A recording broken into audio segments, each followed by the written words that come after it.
ஆத்திரமடைந்த ட்ரம்ப் ஈரானுக்கு வெளியிட்ட புதிய எச்சரிக்கையால் கடும் பதற்றம். ஏவுகணை தாக்குதலில் ஈராக் விமானப்படை தளம் தகர்ப்பு, ஒரு விமானம் அழிப்பு. பாரசீக வளைகுடா சுறாக்களுக்கு இரையாகும் அமெரிக்க ராணுவம், ஈரானின் பகிரங்க எச்சரிக்கை. விரிவடையும் போர்க்களம், இஸ்ரேல் ராணுவத்திற்கு ஏற்பட்டுள்ள பெரும் நெருக்கடி. ஈரானின் ஏவுகணை மற்றும் ட்ரோன் திறனை அழிக்க வேண்டும், மார்க்கோ ரூபியோ. லெபனானில் தீவிரமடையும் போர், இஸ்ரேலின் தரைவழி தாக்குதல் திட்டம் குறித்த எச்சரிக்கை. போரில் அடைய முடியாத இலக்குகளை 15 அம்ச பட்டியலின் ஊடாக அடைய முயற்சிக்கின்றது அமெரிக்கா. சமரசத்திற்கோ சரணடைதலுக்கோ வாய்ப்பில்லை, ஈரான் பாராளுமன்ற சபாநாயகர். அணுவாயுத போர் மேகம், ஒப்பந்தத்திலிருந்து வெளியேறுகின்றதா ஈரான்? அமெரிக்காவுக்கு விடுக்கப்பட்ட இறுதி மிரட்டல். அமெரிக்காவின் 20 எண்ணெய் கப்பல்களுக்கு ஈரான் அனுமதி, புலம்பித் திரியும் ட்ரம்ப். அமெரிக்க இஸ்ரேலின் தலைவர்களை அடுத்த இலக்கு, ஈரான் பகிரங்க எச்சரிக்கை. அமெரிக்காவின் முக்கிய ஆயுத கிடங்குகளை இலக்கு வைத்து ஈரான் அதிரடி தாக்குதல். ஈரானின் மசகு எண்ணெய் வளத்தையும் காக் தீவையும் அமெரிக்காவால் கைப்பற்ற முடியும், ட்ரம்ப் தெரிவிப்பு. அமெரிக்காவுடன் ஈரான் ஒரு உடன்பாட்டிற்கு வராமலும் ஹோர்முஸ் நீரிணையை திறக்காமலும் இருந்தால் அந்நாட்டின் அனைத்து மின் நிலையங்கள் மற்றும் எண்ணெய் வளங்களை முழுமையாக அழித்து விடுவதாக அமெரிக்க ஜனாதிபதி டொனால்டு ட்ரம்ப் தெரிவித்துள்ளார். தனது உத்தியபூர்வ ட்ரூத் சோசியல் கணக்கில் அவர் இது தொடர்பில் ஒரு பதிவை வெளியிட்டுள்ளார். அதில் மேலும் தெரிவிக்கப்பட்டுள்ளதாவது: ஈரானில் நமது ராணுவ நடவடிக்கைகளை முடிவுக்கு கொண்டு வருவதற்காக ஒரு புதிய மற்றும் மிகவும் நியாயமான ஆட்சியுடன் அமெரிக்கா தீவிர பேச்சுவார்த்தைகளில் ஈடுபட்டுள்ளதுடன் அவற்றில் பெரும் முன்னேற்றமும் ஏற்பட்டுள்ளது. ஆனால் ஏதேனும் காரணத்தால் விரைவில் ஒரு உடன்பாடு எட்டப்படாவிட்டால் மற்றும் ஹோர்முஸ் நீரிணை உடனடியாக வணிகத்திற்காக திறக்கப்படாவிட்டால் அமெரிக்கா தனது ராணுவ நடவடிக்கைகளை முடிக்கும் முன் ஈரானின் மின் உற்பத்தி நிலையங்கள், எண்ணெய் கிணறுகள் மற்றும் கார்க் தீவில் உள்ள முக்கிய வளங்களை முழுமையாக அழித்துவிடும். ஈரானின் எண்ணெயை அமெரிக்கா எடுத்துக்கொள்ளும் சாத்தியக்கூறு குறித்து நேற்றைய தினம் பேசியிருந்ததை தொடர்ந்து டிரம்பின் மேற்கண்ட எச்சரிக்கை வெளியாகியுள்ளது. ஈரானின் முக்கிய எரிபொருள் ஏற்றுமதி மையமான கார்க் தீவை கைப்பற்றுவதா வேண்டாமா என்று பரிசீலித்து வரும் நிலையில் ஈரானின் எண்ணெயை கைப்பற்றுவதே தனது விருப்பம் என ட்ரம்ப் ஒரு செய்தித்தாளிற்கு தெரிவித்திருந்தமை குறிப்பிடத்தக்கது. ஈராக்கின் முகமது அல்லா விமானப்படை தளம் மீது ஏவுகணைகள் தாக்கியதில் ஈராக் விமானப்படைக்கு சொந்தமான ஒரு விமானம் அளிக்கப்பட்டதாக ஈராக் பாதுகாப்பு அமைச்சகம் தெரிவித்துள்ளது. பாக்தாத் சர்வதேச விமான நிலையத்திற்கு அருகில் இன்று அதிகாலை நடந்த இந்த தாக்குதலில் எந்த உயிரிழப்பும் ஏற்படவில்லை. தனது இணையதளத்தில் வெளியிட்ட ஒரு புதுப்பிப்பில் ஈராக் பாதுகாப்பு அமைச்சகம் ராணுவ அமைப்பையும் அதன் பாதுகாப்பு திறன்களையும் குறைவைத்த ஒரு கோழைத்தனமான மற்றும் குற்றச்செயல் என்று அந்த செயலை கண்டித்துள்ளது. இதேவேளை இன்று காலை ஈராக் எல்லைக்கு அருகிலுள்ள தனது பல ராணுவ தளங்கள் மீது நடத்தப்பட்ட ஒரு பெரிய அளவிலான ட்ரோன் தாக்குதலை இடைமறித்ததாக சிரிய அரபு ராணுவம் கூறியதாக அந்நாட்டின் அரசு செய்தி நிறுவனம் தெரிவித்துள்ளது. பெரும்பாலான ட்ரோன்கள் இடைமறிக்கப்பட்டு சுட்டு வீழ்த்தப்பட்டதாக ராணுவத்தின் செயல்பாட்டு கட்டளை பிரிவு SNA செய்தி நிறுவனத்திடம் கூறியது. பாரசீக வளைகுடாவில் எந்த ஒரு தரைவழி தாக்குதல்கள் மற்றும் சில தீவுகளை ஆக்கிரமிப்பதற்கு எதிராக அமெரிக்க ஜனாதிபதி டொனால்டு டிரம்பிற்கு ஈரானிய ராணுவம் மீண்டும் எச்சரிக்கை விடுத்தது. அவ்வாறு அமெரிக்க படைகள் முயற்சித்தால் அவர்கள் பாரசீக வளைகுடாவின் சுறாக்களுக்கு நல்ல உணவாகி விடுவார்கள் என தெரிவிக்கப்பட்டுள்ளது. ஈரானின் கதம் அல் அன்பியா மத்திய தலைமையகத்தின் செய்தி தொடர்பாளரும் பிரிகேடியர் ஜெனரலுமான இப்ராஹிம் சோஸ்பகாரி ஒரு காணொலி அறிக்கை மூலம் இந்த எச்சரிக்கை விடுத்துள்ளார். எப்ஸ்டீன் வழக்கோடு டிரம்புக்கு உள்ள தொடர்புகள் காரணமாக இஸ்ரேலிய உளவு அமைப்பான மொசாட்டிடமிருந்து அவர் அழுத்தத்தில் இருப்பதாகவும் மேலும் அவர் இஸ்ரேலிய பிரதமர் பெஞ்சமின் நெதன்யாகுவின் கைப்பாவை என்றும் சோஸ்பகாரி விமர்சித்துள்ளார். எப்ஸ்டீன் வழக்கில் அவருக்குள்ள பின்னணி காரணமாக அமெரிக்க ஜனாதிபதி டொனால்டு ட்ரம்ப் மொசாட் என்ற பயங்கரவாத அமைப்பின் அழுத்தத்தில் இருக்கின்றார் என்பதும் ஈரானுக்கு எதிரான போர் மற்றும் ஆக்கிரமிப்பில் அவர் இஸ்ரேலிய பிரதமரின் பகடை காயாக மாறியுள்ளார் என்பதிலும் எவ்வித சந்தேகமும் இல்லை என்று அவர் சுட்டிக்காட்டியுள்ளார். இந்த நிலையில் ஏதேனும் தரைவழி தாக்குதலோ அல்லது ஆக்கிரமிப்பு முயற்சியோ தொடங்கப்பட்டால் அமெரிக்க படைகளை முற்றிலுமாக அழிப்பதற்காக ஈரான் ராணுவம் தருணங்களையும் எண்ணிக்கொண்டிருக்கின்றது என்று அவர் எச்சரித்துள்ளார். பலமுனை போர் காரணமாக படைகளுக்கு பெரும் நெருக்கடி ஏற்பட்டுள்ளதால் இஸ்ரேலிய ராணுவம் அதிகரித்து வரும் படைவீரர் பற்றாக்குறை எதிர்கொள்வதாக தகவல்கள் வெளியாகியுள்ளன. இஸ்ரேலியன் ராணுவம் பல முனைகளில் படைகளை நிலைநிறுத்துவதால் அது ஒரு ஆழமான ஆழ்பல நெருக்கடி எதிர்கொள்கின்றது. கடுமையான படைவீரர் பற்றாக்குறை, அதிகரித்து வரும் செயல்பாட்டு அழுத்தம் மற்றும் படைகளின் இழப்பு அபாயம் குறித்து மூத்த அதிகாரிகள் எச்சரித்துள்ளனர். பல களங்களில் பணிகள் விரிவடைவதால் ராணுவத்தில் சுமார் 15,000 வீரர்கள் பற்றாக்குறையாக உள்ளனர் என்றும் இதில் 7,000 முதல் 8,000 வரையிலான போர் வீரர்கள் அடங்குவர் என்றும் ராணுவ செய்தி தொடர்பாளர் எபி டெப்ரைன் மதிப்பிட்டுள்ளார். ராணுவத்தில் சுமார் 15,000 வீரர்கள் பற்றாக்குறையாக உள்ளனர். இதில் 7,000 பேர் முதல் 8,000 வரையிலான போர் வீரர்களும் அடங்குவர் என்று அவர் வியாழக்கிழமை கூறினார். மேலும் லெபனான், காசா, மேற்கு கரை மற்றும் சிரியா ஆகிய பகுதிகளுக்கு அவசரமாக கூடுதல் படைகள் தேவை என்றும் அவர் குறிப்பிட்டார். ராணுவத்தின் போர் தயார் நிலை குறித்து தலைமை தளபதி AL சமீர் ராணுவம் 10 அபாய எச்சரிக்கைகளை எழுப்புவதாகவும் தற்போதைய அழுத்தத்தை தாங்காது என படைகளுக்கு எச்சரிக்கை விடுப்பதாகவும் கூறினார். லெபனான், காசா, சிரியா, ஈரான் மற்றும் மேற்கு கரை ஆகிய பகுதிகளில் இஸ்ரேலின் ராணுவம் ஒரே நேரத்தில் செயற்படுவதால் ஏற்கனவே நெருக்கடியில் உள்ள படைகளின் மீதான சுமை மேலும் தீவிரமடைகிறது என்றும் ஜமீர் மேலும் தெரிவித்துள்ளார். மத்திய கிழக்கில் நிலைத்தன்மையை உறுதிப்படுத்த ஈரானின் ஏவுகணை மற்றும் ட்ரோன் ஆயுத திறன்களை முற்றிலும் அளிக்க வேண்டும் என அமெரிக்க ராஜாங்க செயலாளர் மார்க்கோ ரூபியோ தெரிவித்துள்ளார். சர்வதேச ஊடகம் ஒன்றுக்கு வழங்கிய நேர்காணலில் அவர் இந்த விடயத்தை தெரிவித்துள்ளார். இப்போது ஈரானை நிர்வகிக்கும் தலைமையை கருத்தில் கொண்டால் எதிர்காலத்தில் அவர்கள் அண்டை நாடுகளின் கட்டமைப்புகள் மற்றும் பொதுமக்கள் மீது தாக்குதல் நடத்தும் திறனை அளிப்பதே நிலைத்தன்மைக்கு சிறந்த வழியாகும் என தெரிவித்துள்ளார். மேலும் மத்திய கிழக்கு பகுதியில் ஈரான் மேற்கொண்ட தாக்குதல்கள் குறித்து அவர் விமர்சனங்களை வெளியிட்டுள்ளார். ஈரான் தாக்கிய இலக்குகளை பார்க்கும்போது போரில் ஈடுபடாத நாடுகளின் சக்தி வள கட்டமைப்புகளை அவர்கள் குறிவைத்துள்ளனர் எனவும் இது மிகவும் கவலைக்கிடமானது என்றும் அவர் குறிப்பிட்டுள்ளார். அத்துடன் தூதரகங்கள், தூதரக வசதிகள் மற்றும் விமான நிலையங்கள் மீது தாக்குதல் நடத்தப்பட்டுள்ளதை அவர் கடுமையாக சாடியுள்ளார். இவ்வாறான தாக்குதல்கள் உலகளவில் அரிதானவை. இதுவே ஈரான் மேற்கொண்ட செயல்கள். தற்போது ஈரான் பலவீனமடைந்த நிலையில் உள்ளது என அவர் குறிப்பிட்டுள்ளார்.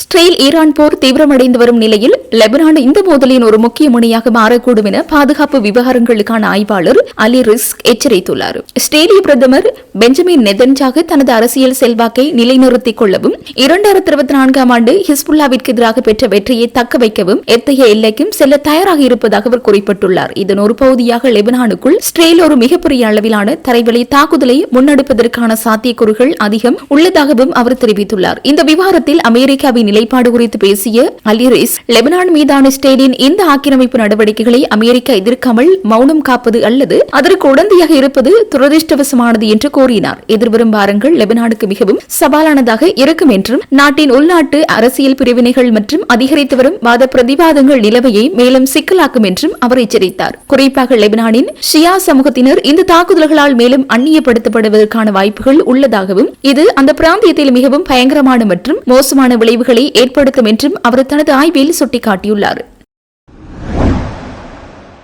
அமெரிக்கா அது விரும்பியவற்றை போரின் ஊடாக அடைய முடியாத நிலையில் அதன் இலக்குகளை 15 அம்ச நிபந்தனை பட்டியலில் முன்வைத்து அவற்றை தன் ராஜதந்திரத்தின் மூலம் அடைய முயற்சிக்கின்றது என ஈரான் பாராளுமன்ற சபாநாயகர் முகமது பாகர் கலிபாப் தெரிவித்துள்ளார். அமெரிக்கா ஒருபுறம் பேச்சுவார்த்தைக்காக அழைத்து விடுத்துக் கொண்டு மறுபுறம் ரகசியமாக தரைவழி தாக்குதலுக்கு திட்டமிட்டுள்ளது. அமெரிக்க வீரர்கள் ஈரான் மண்ணில் தரையிறங்கவிருப்பதை எங்களது படையினர் எதிர்பார்த்து காத்திருக்கின்றார்கள். அவர்களை அளிக்க தயாராக உள்ளோம் என்றும் அவர் சூளுரைக்கின்றார். மேலும் ஈரானுடனான மோதல் ஒரு நெருக்கடியான கட்டத்தை எட்டியுள்ளது என்றும் இந்த சந்தர்ப்பத்தில் அமெரிக்கா முன்வைத்த நிபந்தனைகளுக்கு அமைய சரணடையவோ பேச்சுவார்த்தைகளில் ஈடுபடவோ ஈரான் முன்வராது என்றும் அவர் தெரிவித்துள்ளார். ஈரான் மீது அமெரிக்காவும் இஸ்ரேலும் தாக்குதல் நடத்த தொடங்கிய நாள் முதல் ஈரானில் அரசாங்கத்திற்கு ஆதரவாக பல்வேறு போராட்டங்கள் முன்னெடுக்கப்பட்டு வருவதை சபாநாயகர் சுட்டிக்காட்டியுள்ளார். இத்தகைய பொது முழக்கங்களுக்கும் ஆர்ப்பாட்டங்களுக்கும் ஈரானின் ராணுவ நடவடிக்கைகளை வலுப்படுத்தியுள்ளதாக அவர் குறிப்பிட்டுள்ளார். இனி சமரசம் இல்லை, சரணடைதலும் இல்லை, அமெரிக்காவுக்கு எதிராக போராடு என்ற பேரணியினரின் முழக்கத்தின் வாயிலாக அவர்கள் நாட்டின் ஏவுகணைகளுக்கு வலிமை சேர்த்திருக்கின்றார்கள் என்றும் சபாநாயகர் கூறியுள்ளார். பிப்ரவரி 28 ஈரான் மீது அமெரிக்காவும் இஸ்ரேலும் தாக்குதல் நடத்த தொடங்கியதிலிருந்து ஈரானின் பதில் தாக்குதல்களை தீவிரப்படுத்தி வரும்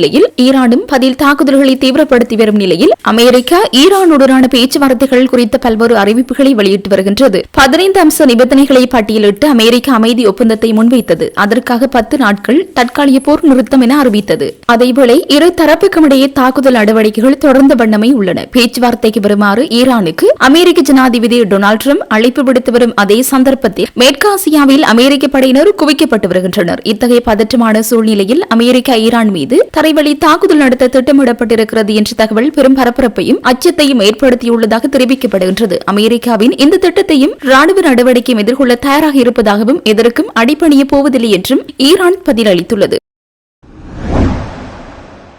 ஈரானில் உள்ள மசகு எண்ணெயை கைப்பற்ற முடியும் எனவும் அந்நாட்டின் முக்கிய எரிபொருள் மையமான கார்த்தீவை கைப்பற்றும் வாய்ப்புள்ளது எனவும் அமெரிக்க ஜனாதிபதி டொனால்டு டிரம்ப் பைனான்சியல் டைம்ஸ் பத்திரிகைக்கு வழங்கியுள்ள பிரத்யேக சபையில் தெரிவித்துள்ளார். டொனால்டு டிரம்ப் மேலும் தெரிவிக்கையில், உண்மையை சொல்லப்போனால் ஈரானின் எண்ணெயை வெடித்துக் கொள்வதுதான் எனக்கு பிடித்தமான விடயம். தனது இந்த திட்டத்தை எதிர்க்கும் அமெரிக்கர்கள் அறிவற்றவர்கள். ஈரானின் 90% எண்ணெய் ஏற்றுமதி நடைபெறும் காக் தீவை கைப்பற்றுவது தொடர்பில் ஆலோசித்து வருவதாகவும், சில நேரங்களில் நாம் காக் தீவை கைப்பற்றலாம், சில நேரங்களில் இல்லாமலும் போகலாம். நம்மிடம் பல தெரிவுகள் உள்ளன. அத்தீவில் ஈரானிடம் பெரிய அளவில் பாதுகாப்பு வசதிகள் இல்லை. அமெரிக்காவால் அதை மிக எளிதாக கைப்பற்ற முடியும். மத்திய கிழக்கில் பதற்றம் அதிகரித்து வரும் நிலையில் ஏற்கனவே 3500 அமெரிக்க வீரர்கள் அங்கு தரையிறங்க உள்ளனர். கார்க் தீவை கைப்பற்றினால் அமெரிக்க படைகள் அங்கு நீண்ட காலம் தங்கியிருக்க வேண்டியிருக்கும். அதேவேளை பாகிஸ்தான் தூதுவர்கள் வழியாக ஈரான் மற்றும் அமெரிக்க இடையே மறைமுக பேச்சுவார்த்தைகள் சுமூகமாக நடைபெற்று வருகிறது என்றார். ஒரு ஒப்பந்தம் மிக விரைவாக எட்டப்பட வாய்ப்புள்ளதாக குறிப்பிட்டவர் போர் நிறுத்தம் எப்போது ஏற்படும் என்பது குறித்து தெளிவான பதிலை அளிக்க மறுத்துவிட்டார்.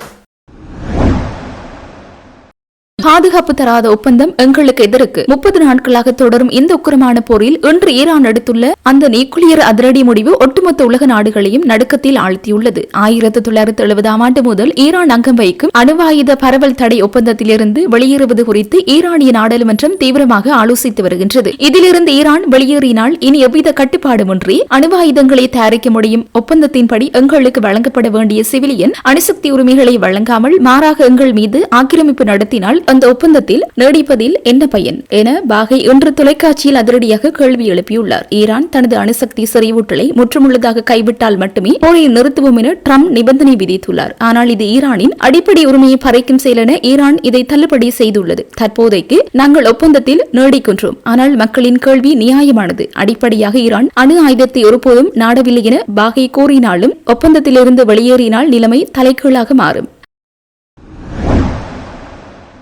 அமெரிக்காவுக்கு நல்லெண்ண அடிப்படையில் ஹோர்முஸ் நீரிணை வழியாக 20 எண்ணெய் கப்பல்கள் செல்ல ஈரான் அனுமதி அளித்துள்ளதாக டொனால்ட் ட்ரம்ப் தெரிவித்துள்ளார். ஏர்போர்ஸ் 1 விமானத்தில் ஊடகவியலாளர்களின் கேள்விகளுக்கு பதிலளிக்கையில் அவர் இதனை கூறியுள்ளார். அதன்போது தாங்கள் ஈரானுடன் நேரடியாகவும் மறைமுகமாகவும் பேச்சுவார்த்தை நடத்தி வருவதாகவும் ட்ரம்ப் குறிப்பிட்டுள்ளார். பேச்சுவார்த்தைகள் மிகவும் சிறப்பாக சென்று கொண்டிருப்பதாகவும் ஈரான் திங்கட்கிழமை ஹோர்முஸ் நீரிணை வழியாக 20 எண்ணெய் கப்பல்களை அமெரிக்காவிற்கு அனுப்பவிருப்பதாகவும் அவர் தெரிவித்துள்ளார். எனினும் அதனை துல்லியமாக வரையறுக்க முடியாது என்றும் மரியாதையின் அடையாளமாக அவர்கள் எங்களுக்கு 20 எண்ணெய் கப்பல்களை கொடுத்தார்கள் என்றும் தான் நினைப்பதாகவும் ட்ரம்ப் கூறியுள்ளார்.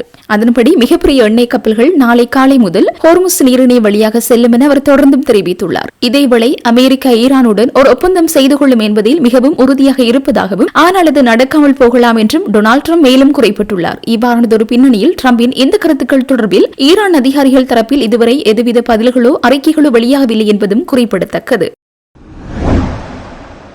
மத்திய கிழக்கில் உள்ள அமெரிக்க இஸ்ரேலிய தலைவர்களை எமது தரப்பு குறிவைக்கும் என ஈரானிய புரட்சிகர பாதுகாப்பு படையின் செய்தி தொடர்பாளர் கூறியுள்ளார்.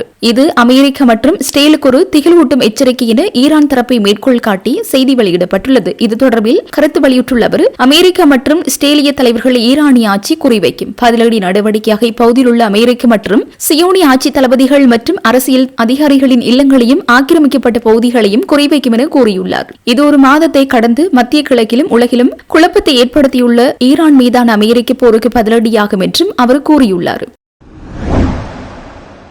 அமெரிக்காவுடன் தொடர்புடைய மத்திய கிழக்கு தளங்களில் உள்ள ஆயுத கிடங்குகளுடன் வான்வழி மற்றும் ஆளில்லா விமான செயல்பாட்டு உள்கட்டமைப்புகளை ஈரான் கடுமையாக தாக்கியுள்ளது. இந்த தாக்குதல் ஏவுகணை மற்றும் ஆளில்லா விமான தாக்குதல்கள் மூலம் குறிவைத்ததாக IRGC அறிக்கை வெளியிட்டுள்ளது. ஈரானின் இஸ்லாமிய புரட்சிகர பாதுகாப்பு படையின் மக்கள் தொடர்பு அலுவலகம் உண்மையான வாக்குறுதி 4 நடவடிக்கையின் 86வது அலையில் இந்த தாக்குதல் நடத்தப்பட்டுள்ளதாக தெரிவிக்கப்படுகின்றது. இது IRGC-யின் விண்வெளி மற்றும் கடற்படைகளால் மேற்கொள்ளப்படும் ஒருங்கிணைக்கப்பட்ட ஏவுகணை மற்றும் ஆளில்லா விமான தாக்குதல்களை உள்ளடக்கிய ஒரு பலகட்ட தாக்குதல் என விவரிக்கப்படுகின்றது. அமெரிக்க ராணுவம் இஸ்ரேல் மற்றும் கோமலா குழுவுடன் தொடர்புடைய படைகள் பயன்படுத்தியதாக கூறப்படும் இடங்கள் அரத், நெகவ், டெல் அபீவ், எர்பில், அமெரிக்காவின் 5வது கடற்படை மற்றும் அல் தப்ரா உள்ளிட்ட பல பகுதிகளில் துல்லியமாக தாக்கப்பட்டதாகவும் அந்த அறிக்கை மேலும் கூறியுள்ளது. தாக்குதலில் புகை மண்டலங்கள், வெடிப்புகள் மற்றும் அளிக்கப்பட்ட உயர்மதிப்பு அமெரிக்க விமானங்களின் சிதைவுகளை காட்டும் படங்கள் வெளியிடப்பட்டிருப்பது அப்பகுதியில் உள்ள அமெரிக்க நட்பு நாடுகள் தாக்குதல்களை குறித்த செய்திகளை அடக்குவதற்கான முயற்சிகளை பலவீனப்படுத்தியுள்ளது என்றும் IRGC மேலும் வலியுறுத்தியுள்ளது.